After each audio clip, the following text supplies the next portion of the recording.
Genèse, chapitre 4. Caïn et Abel. De son union avec Adam, son mari, Ève devint enceinte.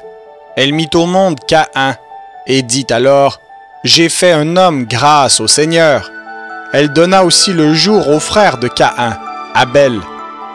Abel fut berger et Caïn cultivateur. Au bout d'un certain temps, Caïn apporta des produits de la terre en offrande pour le Seigneur. Abel, de son côté, apporta en sacrifice des agneaux premiers-nés de son troupeau, dont il offrit au Seigneur les meilleurs morceaux. Le Seigneur accueillit favorablement Abel et son offrande, mais non pas Caïn et son offrande. Caïn en éprouva un profond dépit. Il faisait triste mine. Le Seigneur lui dit « À quoi bon te fâcher et faire si triste mine? Si tu réagis comme il faut, tu reprendras le déçu. Sinon, le péché est comme un monstre tapi à ta porte. Il désire te dominer, mais c'est à toi d'en être le maître. » Cependant Caïn dit à son frère « Sortons !» Quand ils furent dehors, Caïn se jeta sur son frère Abel et le tua. Le Seigneur demanda à Caïn « Où est ton frère Abel ?» Caïn répondit « Je n'en sais rien. Est-ce à moi de surveiller mon frère ?» Le Seigneur répliqua « Pourquoi as-tu fait cela? J'entends le sang de ton frère dans le sol me réclamer vengeance.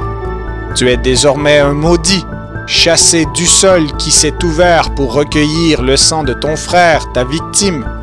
C'est pourquoi tu auras beau le cultiver, il ne te donnera plus ses richesses.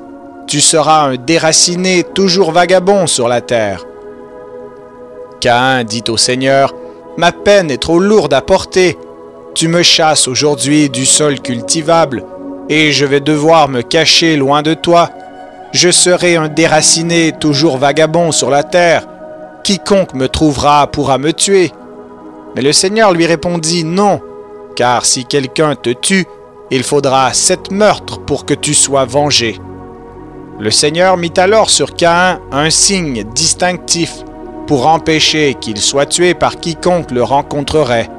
Alors Caïn partit habiter au pays de Nod, loin de la présence du Seigneur, à l'est d'Éden. Les descendants de Caïn. De son union avec son mari, la femme de Caïn devint enceinte. Elle mit au monde Hénoc. Caïn se mit alors à construire une ville qu'il appela du nom de son fils Hénoc. Hénoc fut le père d'Irad, Irad le père de Mehouïaël, Mehouïaël le père de Métouchaël, Métouchaël le père de Lémec. Lémec épousa 2 femmes, la première nommée Ada et la seconde Sia. Ada mit au monde Yabal, l'ancêtre de ceux qui habitent sous des tentes et élèvent des troupeaux. Yabal eut un frère, Youbal, l'ancêtre de tous ceux qui jouent de la guitare et de la flûte.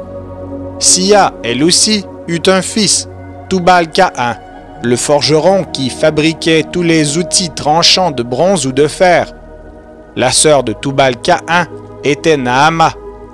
Lémec dit à ses femmes, « Ada et Sia, écoutez-moi. Femmes de Lémec, soyez attentives. Si on me frappe, je tue un homme. Si on me blesse, je tue un enfant.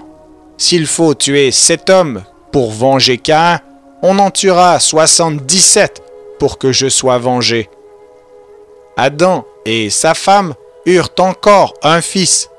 Ève l'appela Seth. Elle disait en effet, « Dieu m'a accordé un autre fils pour remplacer Abel que Caïn a tué. » Seth, à son tour, eut un fils. Il l'appela Énos. C'est alors que les hommes commencèrent à prier Dieu en l'appelant Seigneur.